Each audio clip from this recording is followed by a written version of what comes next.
Linda had always been the kind of neighbor who thought the world revolved around her. Her loud phone calls on the porch, her dog barking at odd hours, and her tendency to peek through windows as if the entire street were her personal reality show were all part of her daily routine. For the most part, the neighborhood tolerated her antics. Annoying, yes, but tolerable. That was until the day she decided my driveway was her personal parking spot. It started innocently enough. One morning, I stepped outside, ready to head to work, only to find her massive SUV blocking my garage. I figured it was an accident, maybe she was in a rush and needed a quick spot.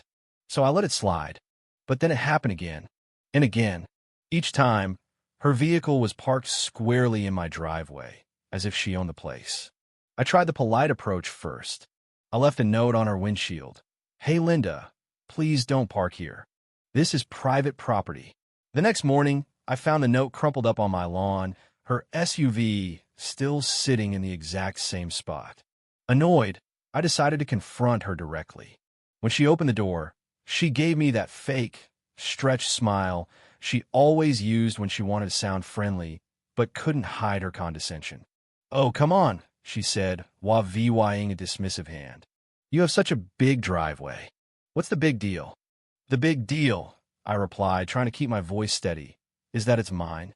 Before I could say more, she shut the door in my face. That was it. I wasn't going to ask again. That night, I planned my revenge. I knew Linda had an early morning shift at work. She always left around 7 a.m. I also knew she hated inconvenience more than anything. So, I decided to give her the biggest inconvenience yet. At 5 a.m., when the neighborhood was still asleep, I grabbed what I needed. Dozens of hay bales, heavy, dense, and just the right size to block her SUV completely. I stacked them neatly, walling in her vehicle from every side, making sure she'd have a fun little challenge waiting for her in the morning. Satisfied with my work, I went back inside, made myself some coffee, and waited. The scream came right on time at exactly 6:50 a.m. Linda stormed outside in her bathrobe, her eyes widening at the sight of the barricade around her SUV. She stomped around, hands on her hips, then tried yanking a hay bale aside, only to realize just how heavy they were. She kicked at one, let out a frustrated groan, and pulled out her phone. I didn't need to hear the conversation to know she was fuming. Within minutes, she was pacing back and forth, throwing dramatic gestures in the air as if someone had committed a great crime against her. It was the best morning entertainment I'd had in years. She called someone, probably a friend, but nobody showed up. She tried her best to move a bale, but with each failed attempt, her frustration grew. By 7:20, she was late for work, still stuck, still helpless, and looking more defeated than ever. I sipped my coffee, enjoying the show. Linda wasn't the type to take a loss easily. I knew she'd try something, but she had no idea what she was up against. Linda disappeared back inside her house, and for a while, there was peace. I figured she was either calling for backup or trying to think of some other way out of the situation. But I wasn't in a hurry to find out. I sat back, enjoying the morning as she stewed in her frustration. The neighborhood was quiet, except for the occasional chirp of birds and the distant hum of a lawnmower starting up down the street. Then, just as I predicted, Linda reappeared, now dressed and looking even more furious than before. She stomped outside, phone in hand, frantically typing away as if summoning an army to rescue her from the hay blockade. Moments later, a sleek black car pulled up, and out stepped a man in a suit, probably some unfortunate coworker she had roped into helping her. He took one look at the situation, then at Linda, and I could tell by his hesitant posture that he wasn't thrilled about being here. She waved dramatically toward the SUV, explaining something in exaggerated hand motions, and he sighed before stepping forward, gripping one of the hay bales and attempting to shove it aside. He barely managed to shift an inch before letting go, rubbing his palms against his pants and shaking his head. Linda's frustration deepened, and for a moment, she just stood there, staring at the scene in disbelief, as if expecting the hay to move out of her way purely out of respect for her inconvenience. When it became clear that brute force wasn't going to work, she switched tactics. She pulled out her phone and started recording, no doubt preparing some dramatic social media rant about how she was being unfairly targeted. I had no doubt the words harassment, illegal, and completely unacceptable were being thrown around as she panned the camera across the hay bales, her blocked SUV, and the supposedly VY lane as culprit. I continued sipping my coffee, completely unbothered, because I knew exactly how this was going to play out. The moment she posted that VY Deo, anyone with a fraction of common sense would see the OBVYS truth. She had been blocking someone else's property and had finally been taught a lesson in the most satisfying way possible. Her VY Deo might have gotten a few sympathetic comments from people who didn't know the full story, but I had my own version ready to go if she wanted to escalate things. Linda's so-called rescuer, realizing he wasn't getting paid enough for this nonsense, muttered something to her, shrugged, and got back in his car, Leah VYing her stranded with the mess she had created for herself. With her last hope of assistance gone, she turned back toward the hay bales with renewed determination. She stomped toward the biggest one, leaned forward, and shoved with all her might. The bale barely budged, and in her overzealous effort, she lost her footing, stumbling backward into the grass. I had to bite the inside of my cheek to keep from laughing as she shot back up, brushing herself off, glaring at the hay like it had personally offended her. She stormed back inside, slamming her door so hard that the sound echoed down the street. I figured she'd either call someone to come clean up the mess, or she'd finally swallow her pride and come knocking at my door. Either way, I had time. I spent the next hour tending to my front yard, trimming some hedges, and making sure everything looked pristine, a perfect contrast to the ridiculous situation unfolding in Linda's driveway. Eventually, curiosity got the better of me, and I glanced over to see what her next move would be. Sure enough, there she was again, this time standing at the edge of the driveway, looking at the hay blockade like it was a personal betrayal. She seemed to hesitate, probably debating whether to just leave the SUV there overnight and pretend the problem didn't exist. But I knew Linda too well. She couldn't let something like this slide without at least attempting a comeback. A few minutes later, a pickup truck rolled up, and out stepped a couple of guys in work clothes. She must have hired some laborers to move the hay for her. Smart move. I watched as they assessed the situation, then got to work, hauling the bales one by one to the side of the driveway. It was a slow process, but unlike Linda, they actually had the strength and patience to get the job done. It took them about 20 minutes to clear just enough space for her to back out. She wasted no time, hopping in her SUV and rev-VYing the engine like she was about to speed off dramatically. But before she could make her grand exit, one of the laborers tapped on her window. She rolled it down, and I could tell by the stiff way she handed over some cash that she was not happy about paying for their Sarah VYCS. I leaned against my porch railing, watching with amusement as she finally peeled out of the driveway and sped off down the street, her frustration practically trailing behind her like a storm cloud. The laborers, now done with their job, chuckled amongst themselves before hopping back into their truck and DRI-VYing off, Leah VYing the hay bales stacked neatly at the side. The driveway was clear again. My point had been made, and I had successfully inconvenienced Linda just as much as she had been inconveniencing me. But I knew this wasn't the end. Linda wasn't the type to take a loss quietly. She would be back, and she'd try something new. The only question was what ridiculous stunt she would pull next. The next morning, I expected to find Linda sulking or, at the very least, avoiding contact with me for a while. But as always, she was predictable in the worst ways. Instead of learning her lesson, she doubled down. The moment I stepped outside, I noticed something different. Linda's SUV was parked in her own driveway for once. But it wasn't just parked, it was angled in a way that the back end stretched slightly over onto my side, barely crossing the property line. It was a deliberate, move petty, and childish a silent way of telling me she wasn't done yet. I could almost hear her smugness from across the street. I could have ignored it. A few inches over the line wasn't the end of the world, and compared to her outright blocking my driveway before, this was almost laughable. But ignoring her would only encourage her to keep pushing boundaries.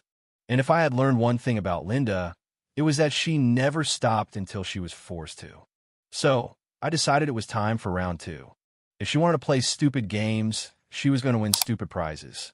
I spent the rest of the morning making my property line very clear.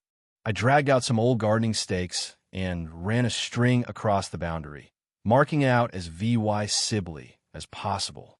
Then I went a step further. I had a few leftover decorative garden stones from a landscaping project heavy enough to stay put, but not so big that they would be a hazard. One by one, I placed them along the property line, forming a neat little barrier that just happened to line up perfectly with the back end of Linda's SUV. It wasn't an aggressive move, just a subtle reminder that her SUV had no business creeping onto my property. By the time I finished, I could feel Linda watching from her window. She must have been fuming, but she didn't come outside, at least, not yet. I went about my day, as usual, pretending not to notice her glaring at me through the blinds. I half expected her to storm out and start yelling, but instead, she chose a different tactic. That evening, I heard a loud scraping noise outside.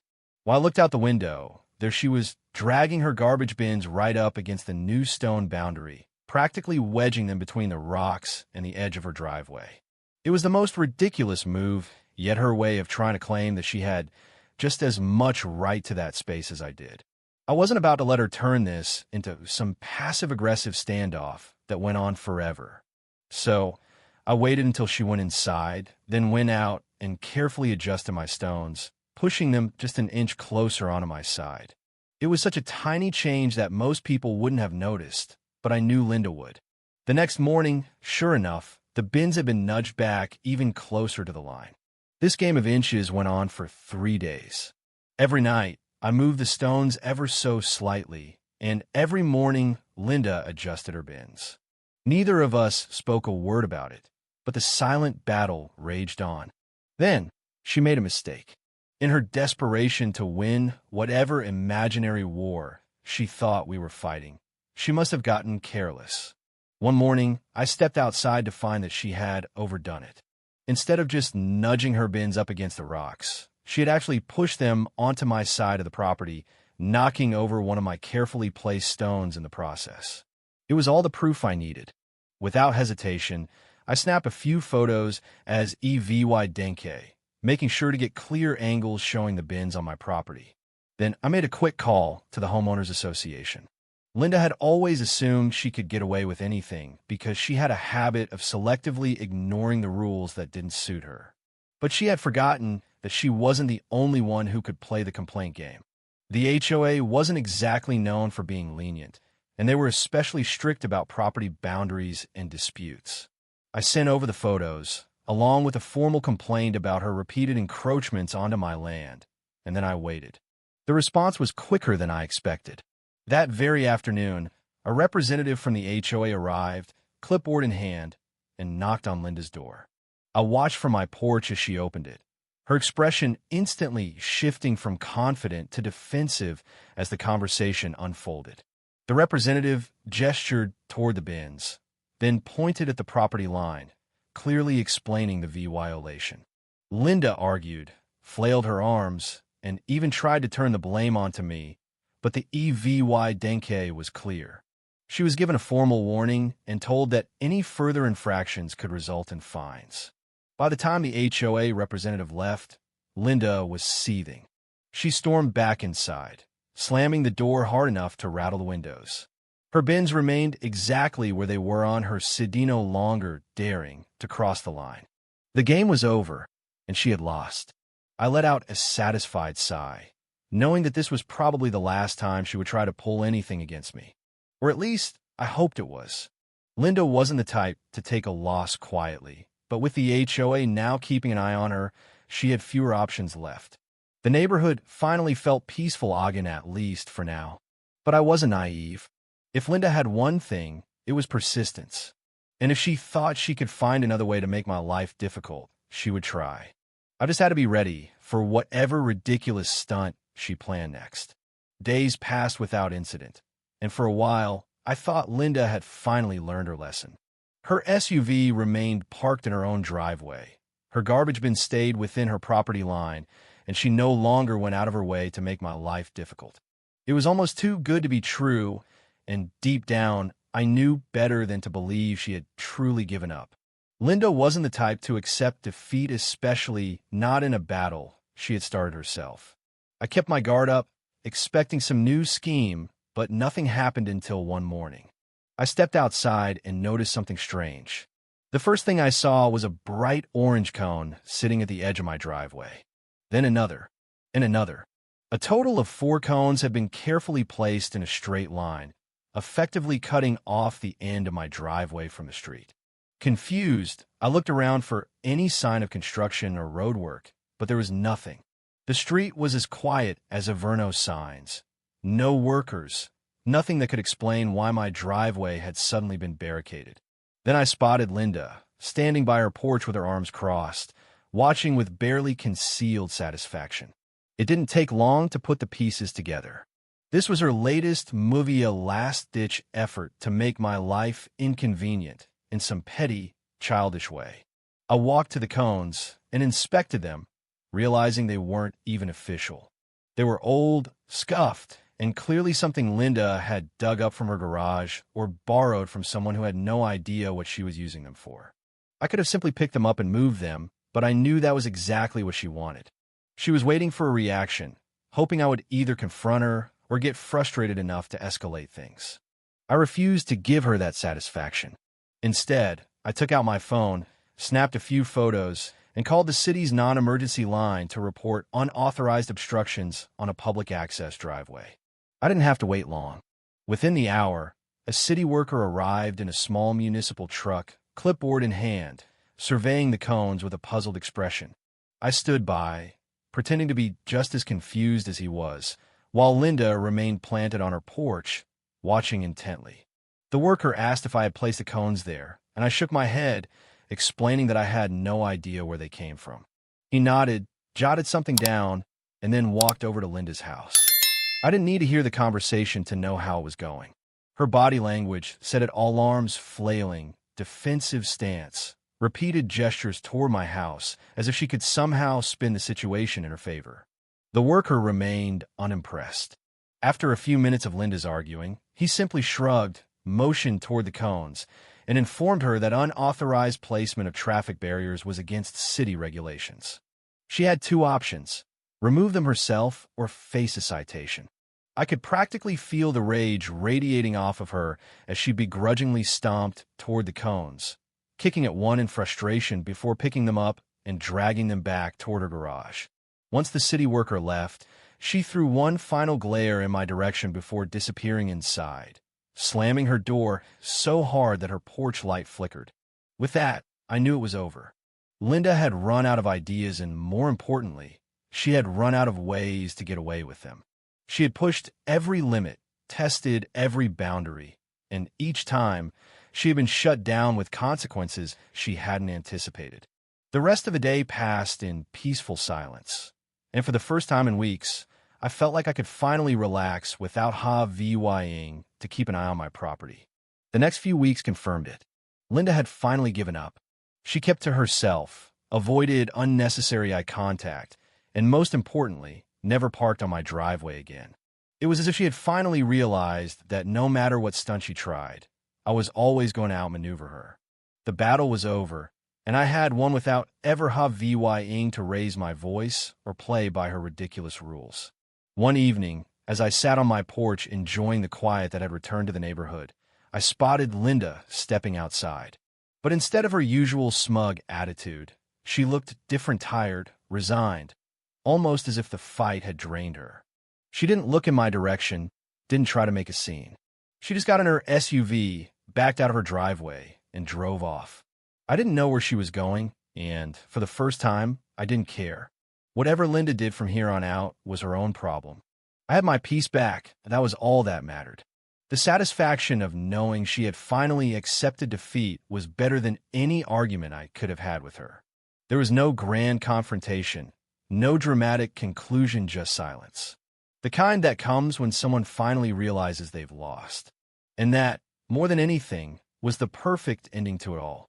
Months passed, and the neighborhood returned to its usual quiet rhythm. Linda kept to herself, and I no longer felt the need to keep an eye on my property. The feud had ended, but it had taught me a valuable lesson about standing up for myself and not letting others take advantage of me. As for Linda, I never found out what became of her.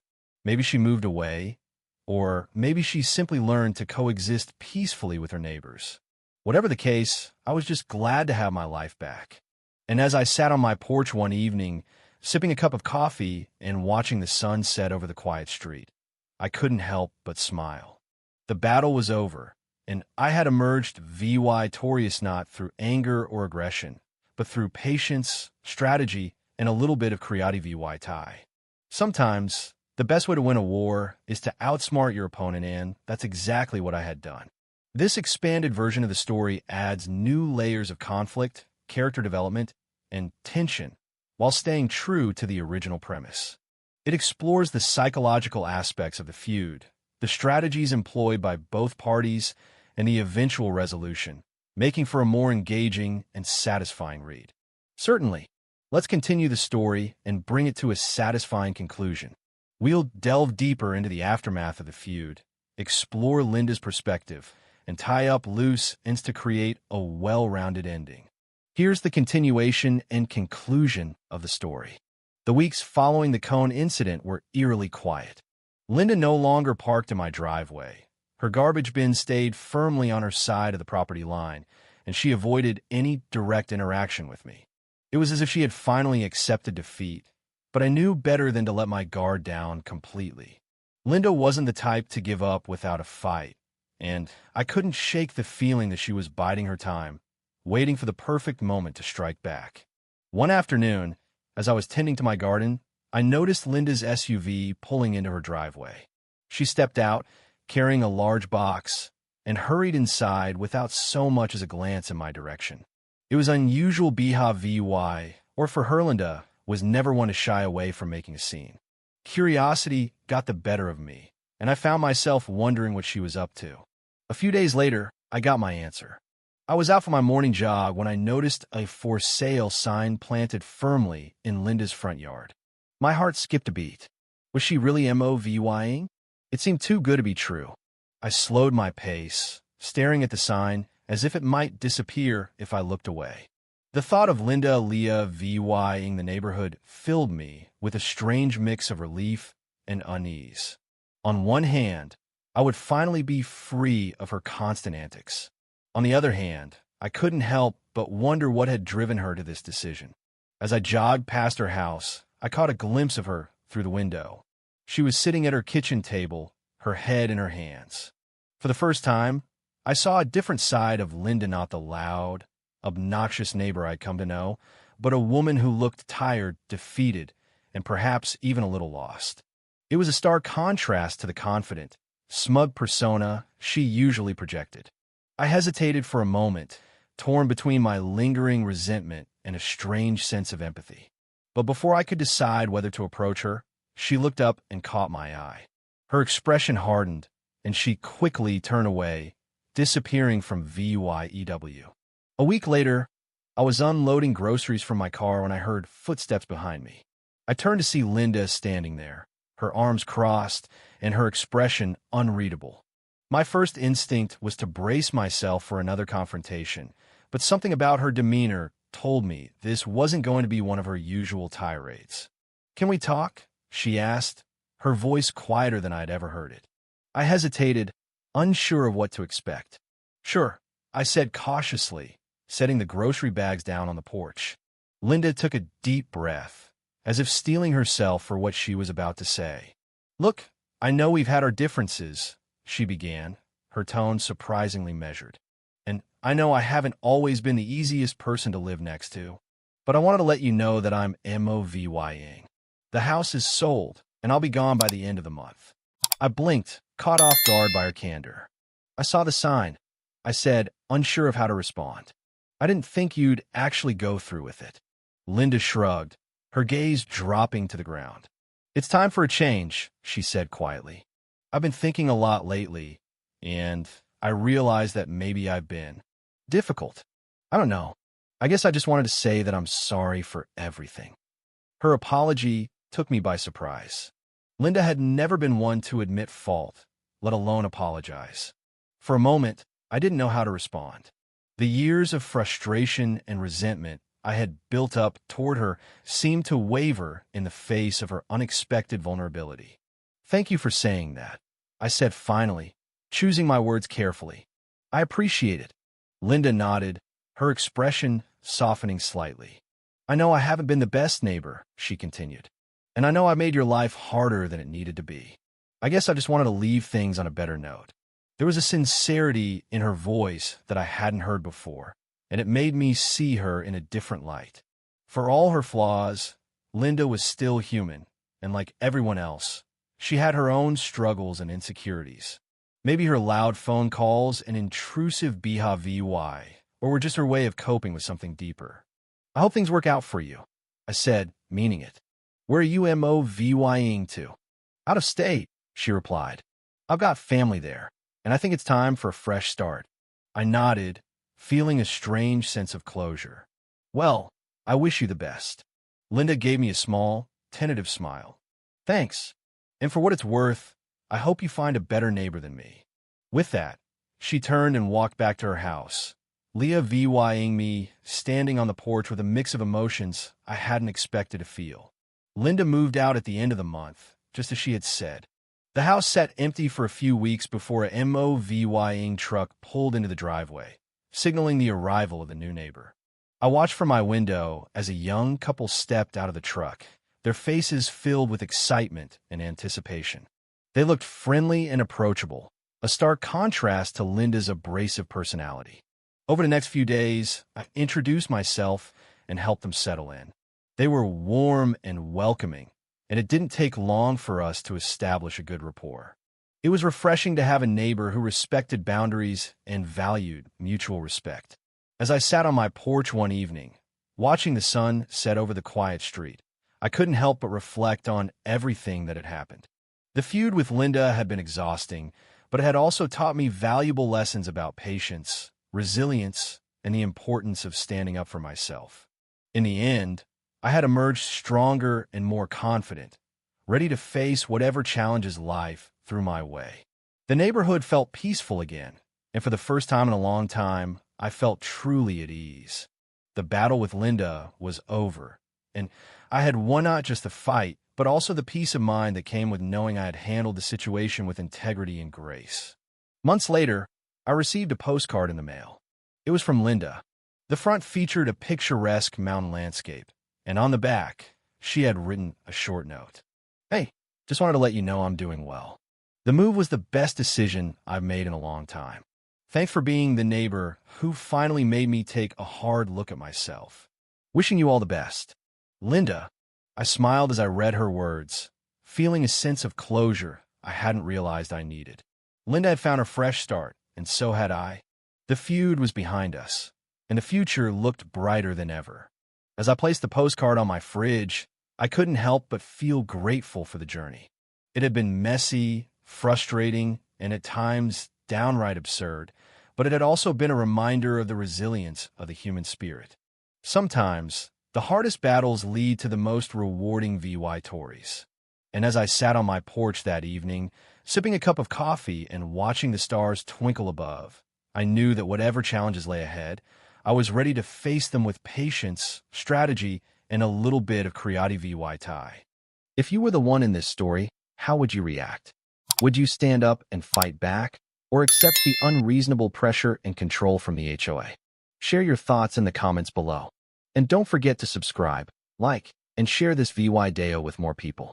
Your small action gives us the motivation to keep bringing you more intense and engaging stories. Thanks for watching, and we'll see you in the next video.